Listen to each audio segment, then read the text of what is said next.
লোকলজ্জার ভয়ে ফেসবুক চালানোই মুশকিল হয়ে গেছে। ফেসবুক ওপেন করলে আজে বাজে 18+ ভিডিও হুট করেই সামনে চলে আসে।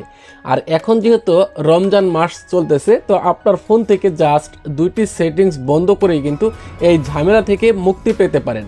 অর্থাৎ এই 2টি সেটিংস বন্ধ করে দিলে কখনোই আপনার ফেসবুকের টাইমলাইনে 18+ আজে বাজে নোংরা ভিডিও আসবে না। সেটিংস দুটি কীভাবে বন্ধ করবেন চলুন দেখে আসি। তার আগে এই ভিডিওটি শেয়ার দিয়ে আপনার কাছে রেখে দেন, পরবর্তীতে কাজে আসবে। আর এরকম টিপস ভিডিওগুলি আমার এখানে প্রতিনিয়তই আসে। আমাদের পেজে একটি ফলো করে দিয়ে সাথেই থাকুন। আজে বাজে ভিডিও বন্ধ করার জন্য আপনার ফোন থেকে ফেসবুক অফিসিয়াল অ্যাপটুকু ওপেন করে নেবেন। উপর দিকে যেখানে 3 লাইন মেনু রয়েছে এটার উপর একবার ট্যাপ করবেন। স্ক্রল ডাউন করে নিচের দিকে চলে আসলে দেখতে পারবো সেটিংস অ্যান্ড প্রাইভেসি, এটার উপর একবার ট্যাপ করব। এখন দেখতে পারবো এখানে সেটিংস নামে একটি অপশন রয়েছে, এই সেটিংসের উপরে ট্যাপ করে দিব। এবার এখান থেকে স্ক্রল ডাউন করে নিচের দিকে চলে আসলে আমরা দেখতে পারবো এখানে নিউজ ফিড নামে একটি অপশন রয়েছে, এই নিউজ ফিডের উপরে একবার ট্যাপ করতে হবে। এখন একদম লাস্টে দেখতে পারবো এখানে রিডিউস নামে যে অপশনটা রয়েছে এটার উপর ট্যাপ করে দিব। এখন দেখুন প্রথমেই রয়েছে যেখানে লো কোয়ালিটি কন্টেন্ট, এটার উপর ট্যাপ করে দিলে এবার নিচের দিকে দেখতে পারবো এখানে রিডিউস মোর অপশন রয়েছে, এটার উপর ট্যাপ করে দিলে কখনোই কিন্তু আপনার ফোনে লো কোয়ালিটি কন্টেন্টগুলি আসবে না।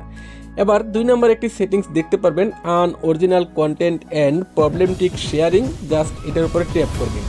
এবার এখান থেকে দেখুন রিডিউস নামে যে অপশনটা রয়েছে এটার উপরে ট্যাপ করে দিয়ে এটা বন্ধ করে দিবেন। তো এই সেটিংসটা এখান থেকে বন্ধ করে দিলে আপনার হবে কি, আনঅরিজিনাল কন্টেন্ট যেই ভিডিওগুলিতে সমস্যা রয়েছে সেই ভিডিওগুলি কখনোই আপনার নিউজ ফিডে অর্থাৎ আপনার ফেসবুকের টাইমলাইনে আসবে না। তো এখন 3 নম্বরে রয়েছে একটি গুরুত্বপূর্ণ সেটিংস সেনসিটিভ কন্টেন্ট, এটার উপর ট্যাপ করে দিবেন।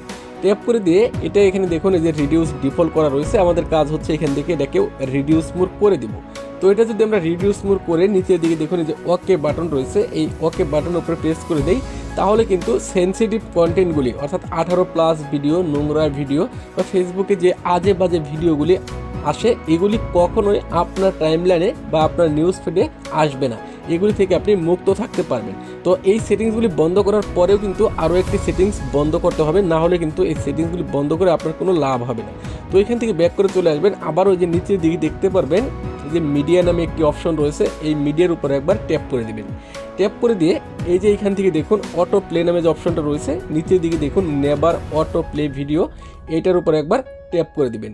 তো এটার উপরে ট্যাপ করলে হবে কি, আপনার ফেসবুকের টাইমলাইন থেকে এখন কখনোই ভিডিওগুলি অটোমেটিকলি প্লে হবে না। এই যে এখানে দেখুন এই ভিডিওগুলি আমি যদি নিজে থেকে এখানে ট্যাপ করে প্লে করে দেই সেক্ষেত্রে কিন্তু প্লে হবে, আর নয়তো কিন্তু কোনো ভিডিও প্লে হবে না। যখন আপনি ফেসবুকে টাইমলাইনে এভাবে ভিডিও দেখেন বা এভাবে স্ক্রল করেন তখন দেখা যাচ্ছে ভালো ভিডিও, নোংরা ভিডিও সব ভিডিও কিন্তু অটোমেটিকলি প্লে হয়ে যায়।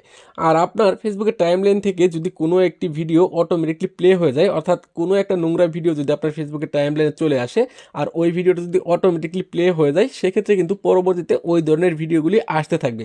তার মানে ফেসবুক বুঝে নিবে যে আপনি ওই ধরনের ভিডিওগুলি দেখতে পছন্দ করেন, সেক্ষেত্রে কিন্তু ফেসবুক ওই ধরনের ভিডিওগুলি পাঠিয়ে দিবে আপনার কাছে। আর আপনি যদি এইখানে দেখে দেখে অর্থাৎ কোন ভিডিওটা আপনি দেখবেন, কোন ভিডিওটা নোংরা ভিডিও আপনি দেখে দেখে প্লে করেন, সেক্ষেত্রে কিন্তু ওই ধরনের ভিডিওগুলি আসবে না। অর্থাৎ আপনি যে ধরনের ভিডিওগুলি দেখবেন, তো প্রথম দিকে হয়তো আপনি কিছু ওয়াজের ভিডিও বা কিছু ধর্মীয় ভিডিও বা কিছু নিউজ ভিডিও প্লে করে দেখবেন, পরবর্তীতে দেখবেন ওই নোংরা ভিডিও আপনার ফেসবুকের টাইমলাইনে আসা একেবারেই বন্ধ হয়ে গেছে, শুধু আপনি যে ভিডিওগুলি দেখছেন ওই ভিডিওগুলি আসতেছে।